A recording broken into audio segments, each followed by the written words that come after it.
Good day everyone! Today we will talk about the brief history of language teaching. But first, let us briefly define some of the terms that encompasses the word teaching. First is the approach. It simply refers to the theories, principles, or views that will guide you to the nature of teaching and learning process. Example of this is a language-based approach, content-based approach, structuralist, functionalist, and communicative views, while in theories it includes behaviorism, cognitivism, and so on. This is where your methods and techniques will be anchored. The second is the strategy, which is a long-term plan of action that capitalizes in your pedagogical skills. The third one is the method, which simply refers to the systematic and logical arrangement of ways to teach. Common examples of this are the inductive and deductive method. In language teaching, these are the grammar translation, silent ways, and so on. Lastly, the term technique. This refers to the teacher's particular style or tricks inside a classroom. These are the activities that we give to our students, such as close technique, academic controversy, jigsaw, and so on. Now, let me ask you a question. Do you have any idea who first took an effort to formally study foreign language? Well, according to an article, History of Language Teaching Methodology, it was the Romans who were probably the first to formally study a foreign language. They studied Greek through Greek tutors and slaves, and their approach during those times was less philosophical and more practical than that of the Greeks. But why do we need to know the history of language teaching? Of course, a history of language will equip us with the skills, insights, and appropriate theoretical approaches necessary to analyze and describe changes in the structure of the language from the earliest written records to the present day. More so, it will encourage us to explore historical linguistics within framework of cultural analysis, which will allow us to relate changes in the structure of the language to the socio-cultural context in which changes occur. So let us delve into it. During the ancient time, the world's most widely studied foreign language is Latin. It was the dominant language of education, commerce, religion, government in the Western world. And today, this language is English. In Europe in the 16th century, much of the language teaching involved teaching Latin to priests. In 16th and 17th century, French was lingua franca for speaking to foreigners. Members of the court spoke French, of course, but it was also necessary language for travelers, traders, and soldiers. French was fairly widely taught during this period, and a study of the theoretical books and language textbooks from this period indicate that many of the same questions that are being considered today by language teachers were being considered then. This included questions about practice versus learning rules and formal studies versus informal studies. The status of Latin changed during this period from a living language that learners needed to be able to read, write, and speak to a dead language which was studied as an intellectual exercise. The analysis of the grammar and rhetoric of classical Latin became the model language teaching in the 17th and 19th centuries, a time when thought about language teaching crystallized in Europe. Jan Amos Comenius' most famous language methodologies of 17th century, language at this time were being taught by oral methods for communicative purposes. The works of Comenius stressed the importance of senses rather than the mind, importance of physical activities in the classroom. He is best known for his use of pictures in language teaching. Much in Comenius is surprisingly modern exemplar should always come first. The precept should always follow. Then, during the 18th century, Carl Julius Ploetz was a German author of scholarly works, most notably for his Epitome of History published in the English language in 1883. He is credited with the idea of arranging historic data by dates, geographic location, and other factors. As later used in the English language, Encyclopedia of World History credited with being one of the most complete and comprehensive academic tools available before the electronic revolution. His work was a compilation of factual world events designed to help the students and the general reader.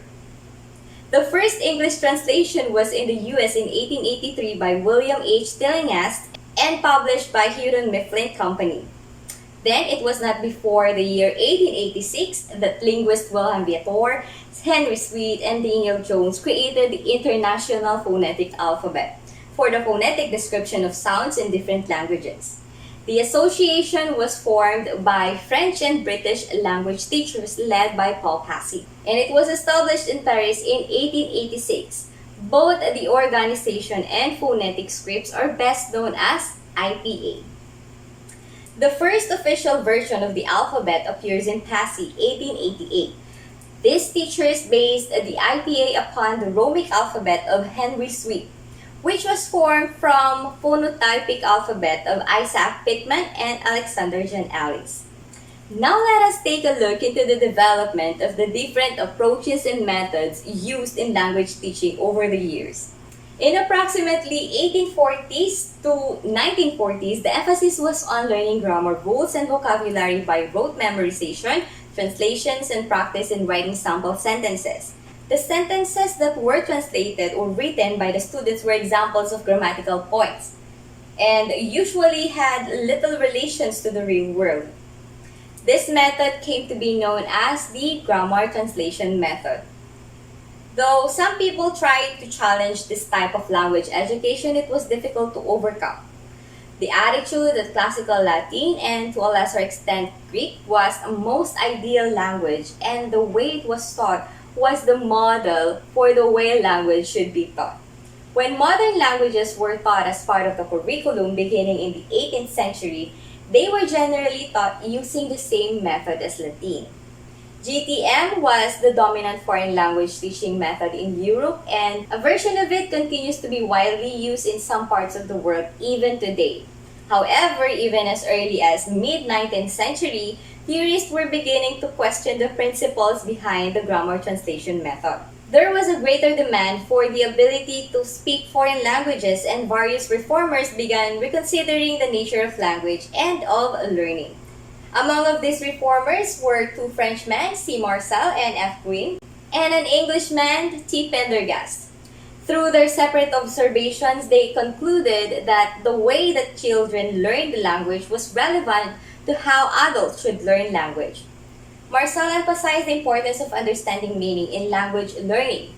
Pendergast proposed the first structural syllables. He also proposed arranging grammatical structures so that the easiest were taught first. Then, Kuhn believed that children learned language through using language for a sequence of related actions. He emphasized presenting each item in context and using gesture to supplement verbal meaning. Though the ideas of these and other reformers had some influence for the time, they did not become widespread or last long. The reform movement dissatisfaction with the practice of teaching modern languages by such text-based methods came to a head in the reform movement of the 1880s to 1890s. Among scholars and teachers in Germany, Scandinavia, France, and Britain were interested in the practical possibilities of a science of speech.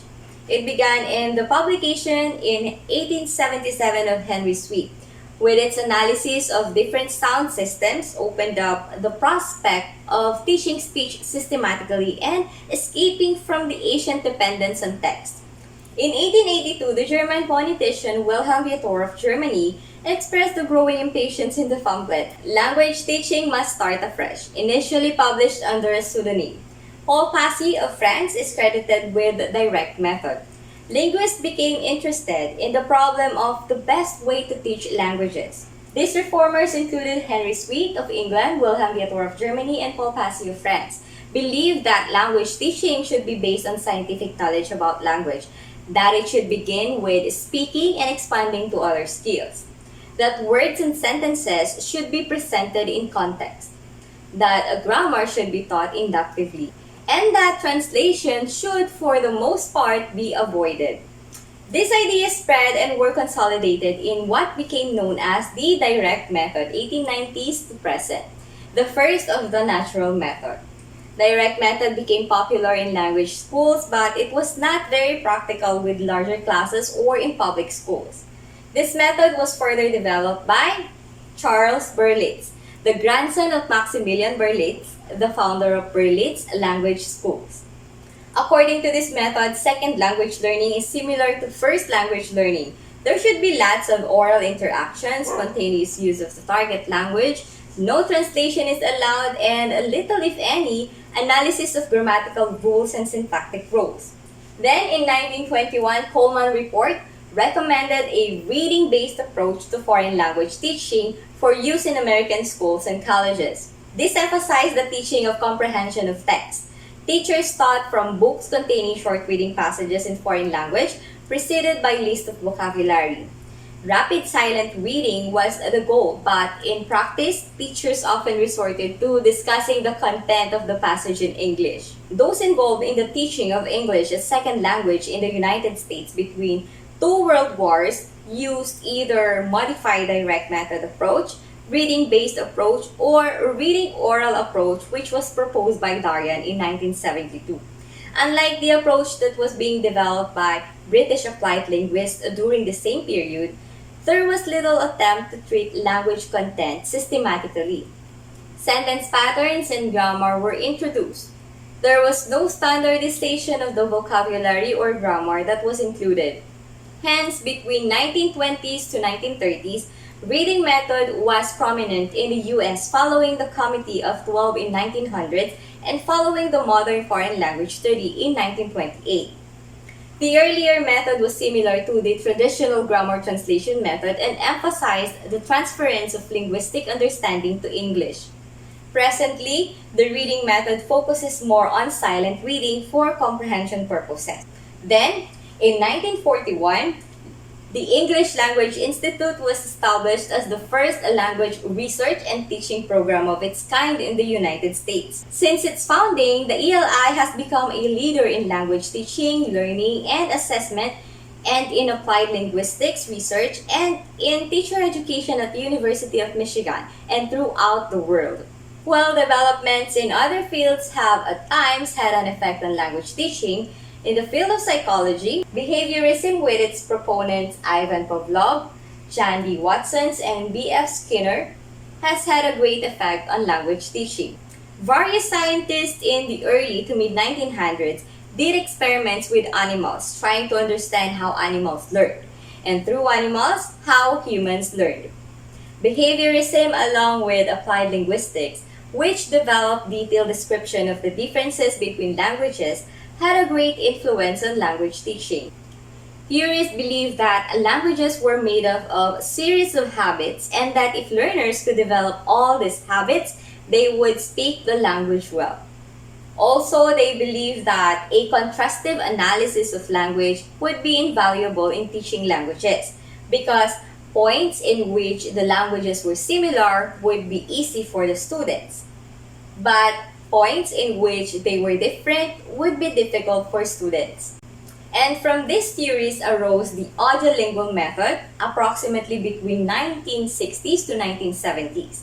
The Audiolingual Method is based on using drills for the formation of good language habits. Students are given stimulus which they respond to, and if their response is correct, it is rewarded. So the habit will be formed. But if it is incorrect, it is corrected so that it will be suppressed. It was Bloomfield's work in 1942 inspired both the massive U.S. wartime program of language teaching and post-war theories of teaching and learning. In the 1950s, U.S. developed a movement based on the precepts of structural linguistics and behaviorist psychology, and known variously as Audiolingual Method or ALM, Audiolingual Teaching, Audiolingual, the Structuralist Approach, and the Structuralism. Well, this method is characterized with very little use of the mother tongue in the classroom. Lessons begin with dialogues, use of tapes and visual aids, and learning vocabulary in context. It focuses on pronunciation, dependence on mimicry, and memorization.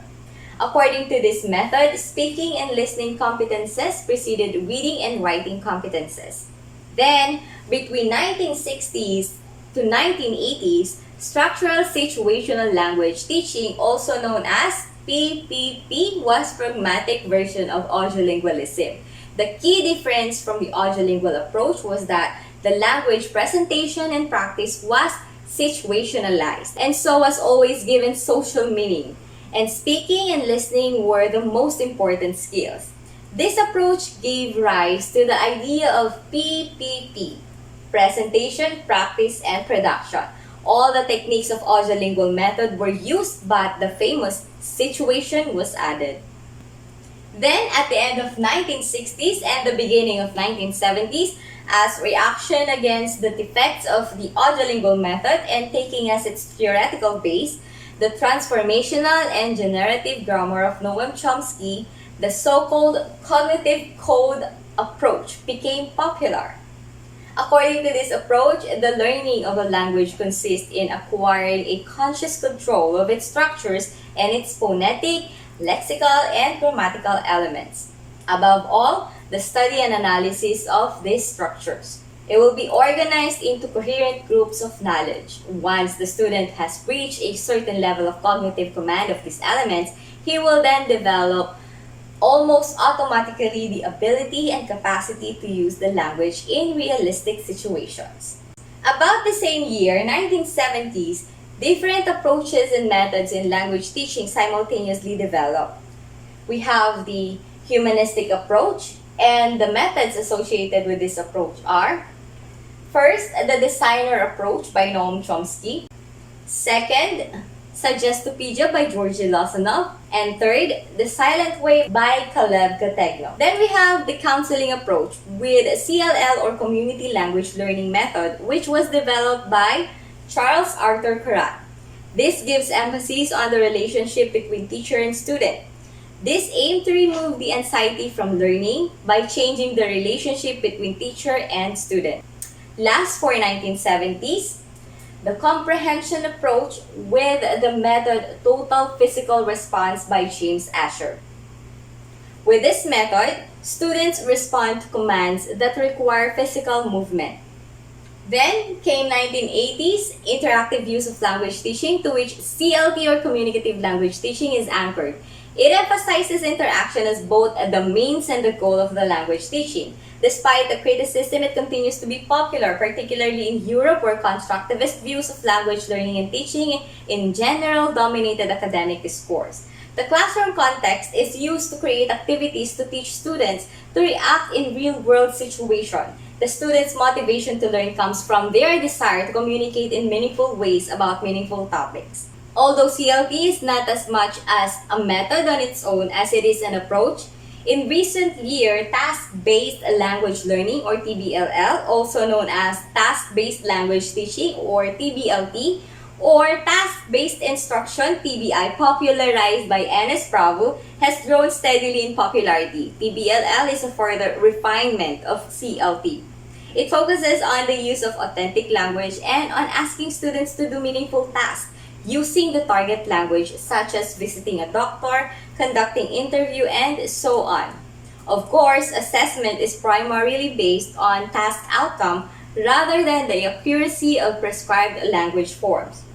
Hence, this makes it popular for developing target language fluency and students' confidence. Fast forward to 20th century, we have the modern integrated language teacher. And here are the activities that we do under modern integrated language teacher. We use translation, we still teach grammar, we use drilling like listen, repeat, we use practice exercise like gap fills, we use focus on functional expressions, we use information gaps and accuracy, as well as fluency work, we use personalization, we use output feedback, we use test, teach, test. We also use noticing activities practically all the time, because any activity in which students are being invited to put their attention on an aspect of a language is noticing activity. And lastly, we use grammatization activities when we want to see how each student's individual internal grammar is progressing. In conclusion, the modern teacher is able to use any approach from the past as long as it is appropriate and useful. You may have heard the term principled eclecticism, but I prefer the term principled integration because eclecticism suggests picking separate things from the selection available, whereas integration forces us to remember that everything has come from what has been before and that everything that has gone before remains relevant today. And that is all for today. Thank you for watching.